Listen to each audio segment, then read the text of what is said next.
ఉద్యోగం కోసం చూస్తున్నారా? ఓం శక్తి ప్రైవేట్ లిమిటెడ్ కంపెనీలో మార్కెటింగ్ జాబ్స్ 20,000 నుంచి 30,000 వరకు జీతం ఉంటుంది. సంప్రదించండి.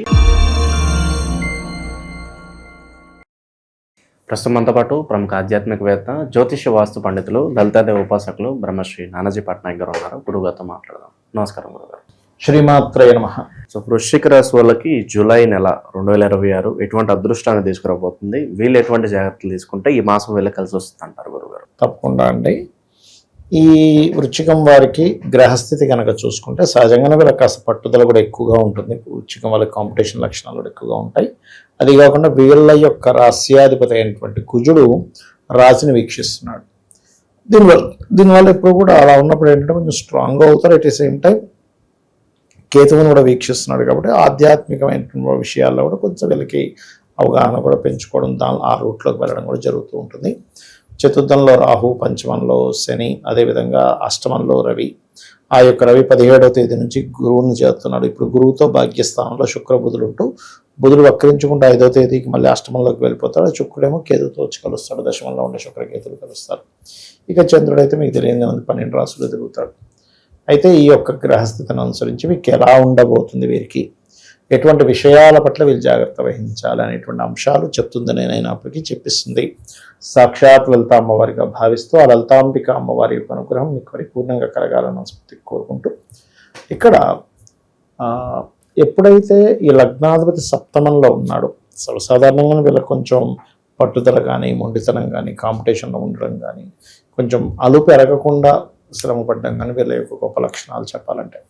అయితే ఎంతైనా కుజుడు కదా సప్తమంలో ఉన్నది, అది కాకుండా కేతువుని శుక్రుని వీక్షిస్తున్నాడు కాబట్టి వీలైనంత మట్టుకు ఈ నెల వీళ్ళు వివాహ సంబంధించినటువంటివి లేదా వ్యాపార సంబంధించిన విషయంలో భాగస్వామికి సంబంధించిన వాటి జోలికి వెళ్ళకపోవడమే 100% కరెక్ట్ వీరికి.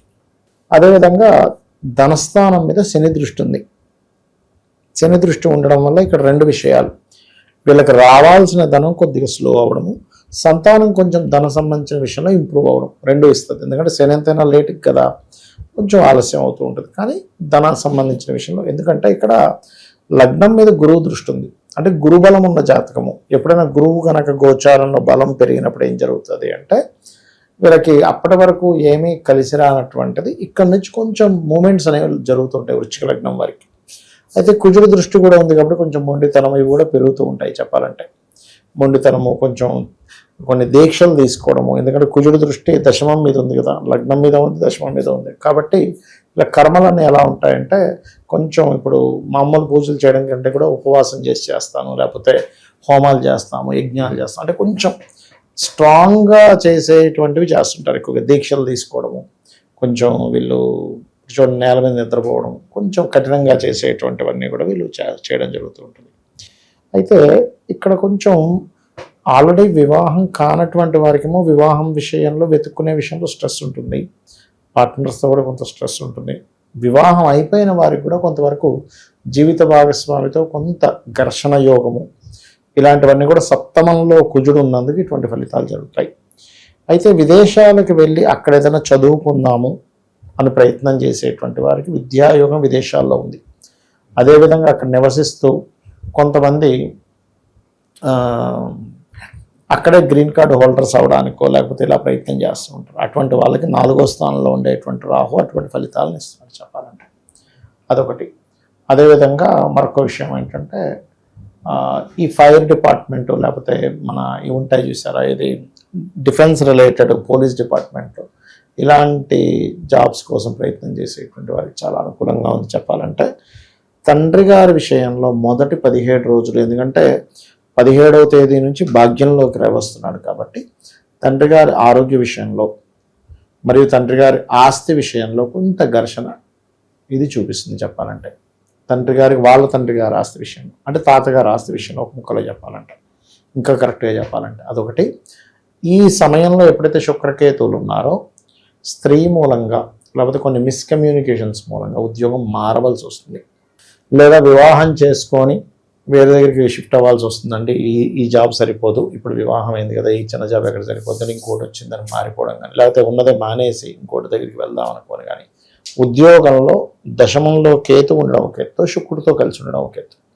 కాబట్టి ఇందులో పర్టికులర్గా ఈ 12వ అధిపతి కూడా అవుతున్నాడు కాబట్టి కొంతమందికి స్త్రీలకు ఎలాంటి వివాహం అయిపోయింది కదా, జాబ్ వదిలేసి అక్కడికి వెళ్ళి వెళ్ళిపోతారు. ఎక్కడ వేరే దగ్గర ఉంటే అక్కడ ఇంకో జాబ్ చూసుకుందాం అప్పుడు అలాగా చూపిస్తుంది ప్రధానంగా ఇక్కడ ఉండేటువంటి కాంబినేషన్స్ కనుక చూసుకున్నట్లయితే ఇప్పుడు వీళ్ళకి ప్రజెంట్. అయితే వీళ్ళకి వివాహ సంబంధించినటువంటి విషయంలో చాలా జాగ్రత్తగా ఉండాలని చెప్పాను. ఇంకా తప్పనిసరి చూస్తున్నాము, ఇంకా కుదరట్లేదు, కొన్నిసార్లు తప్పనిసరి ఉంటుంది. అలాంటప్పుడు ఓం కామేశబద్ధ మాంగళ్య సూత్ర శోభిత కందరాయే నమః అనే మంత్రం చేస్తూ ఈ కందులు దానంగా ఇవ్వడం చేస్తూ ఉండాలి. కందులు ఉలవలు.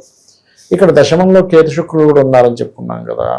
ఈ కెరీర్ విషయంలో ఇబ్బంది తగ్గాలి అంటే నవగ్రహాలలో శుక్రుడు రవి గ్రహాల దగ్గర దీపారాధన చేస్తూ పర్టికులర్గా వీళ్ళు ఏంటంటే ఓం మాణిక్య మకుటాకార జానుద్వయ విరాజితాయే నమః అనే మంత్రం కనుక చేసుకున్నట్లయితే కూడా సరిపోతుంది వీరికి. గురుగారు, ఫ్యామిలీ రిలేటెడ్ ఇష్యూస్ ఈ మధ్యకాలం మనం చూస్తున్నాము, చాలా ఎక్కువైపోతున్నాయి. భార్యాభర్తల మధ్య అన్యోన్యత కావచ్చు, ఏవో ఫ్యామిలీ పరంగా చాలా డిస్టర్బెన్సెస్ తో అవునండి. మరి దీనికి సంబంధించి మంచి పరిహారం ఏదన్నా తెలియజేయండి. ఇక్కడ ఫ్యామిలీకి సంబంధించిన విషయాల్లో అసలు మెయిన్గా ఎందుకు కలవట్లేదు అంటే ఒకటి ఎక్స్పెక్టేషన్స్ పెరిగిపోయాయండి. ఎవరికి కూడా సాటిస్ఫాక్షన్ లేదు లైఫ్ మీద. పొద్దున్న లేస్తే ఉరుకులు పరుగులు నైట్ వరకు. సండే వచ్చిందంటే ఇంకా ఒక్కరోజు ఏదో కొంచెం అలా మళ్ళీ ఫ్రెండ్స్లో సాటిస్ఫాక్షన్ లేని జీవితాలు అయిపోయాయి. మెయిన్గా కాస్ట్ ఆఫ్ లివింగ్ పెరిగిపోయింది. ఇవన్నీ ఎక్స్పెక్టేషన్ ఏమో పెరిగిపోయింది, కాస్ట్ ఆఫ్ లివింగ్ పెరిగిపోయింది. అందుకని దాంట్లో ఇమ్మడలేకపోతున్నాడు మనిషి. అదొక ఎత్తు. అయితే వాళ్ళ పర్సనల్ చార్ట్స్లో 7వ స్థానం 12వ స్థానం పాడైతే కూడా ఫ్యామిలీలో గొడవలు వస్తూ ఉంటాయి. దీనికి ఏమిటి అంటే ఒకటి వీళ్ళకి 7వ భావము 12వ భావంలో ఏ గ్రహాలు ఉన్నాయి, ఆ గ్రహాల యొక్క మహాదశలు అంతర్దశలు పాపగ్రహాలతో ఉంటే వాడికి దానాలు ఇవ్వాలి ఒకటి. రెండవది వాస్తులో కూడా ఇంట్లో నైరుతి మూల ఉంటుంది చూసారా, నైరుతి మూల పొరపాటును కూడా చెట్లు పెంచకూడదు. అది భూమిని చీల్చుతూ ఉంటుంది చెట్లు, మొక్కలు పెట్టడం పెంచు, అది కూడా చాలా మటుకు ప్రమాదం. ఆగ్నేయంలో ఉండొచ్చు చెట్లు, అసలు చేయకూడదు. నైరుతి మూల పొరపాటును కూడా అద్దం పెట్టకూడదు. ఇవన్నీ కూడా కొంచెం ఇద్దరి మధ్యన విచ్ఛిన్నానికి దారితీస్తుంది. కత్తెరలు పెట్టడం అదే చాలా పెద్ద డేంజర్. కత్తెర పెడితే కనుక కట్ అయిపోతుంది ఇద్దరు రిలేషన్ అనేటువంటి.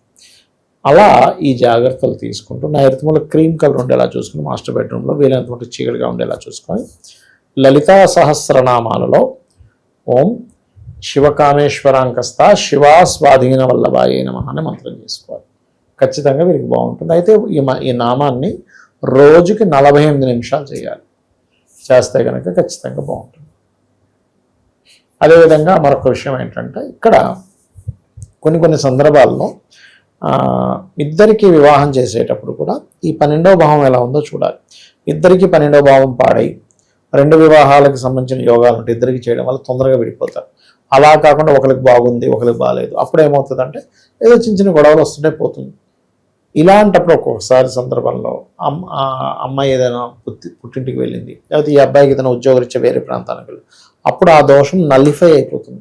అంటే ఇప్పుడు హైదరాబాద్లో జాబ్ వెతుకున్నాడు, త్వరగా బెంగళూరులో వెతుక్కున్నాడు, దొరికింది, అప్పుడు ఆ దోషం పోతుంది. కొన్నిసార్లు వాంటెడ్లీ జాబ్ పరంగా ఏదైనా దూరంగా వెళ్ళడం వల్ల కూడా వీళ్ళ జాతకాల్లో ఉండేటువంటి దోషం పూర్తిగా పోతుంది. శ్రీమాత్రే నమః.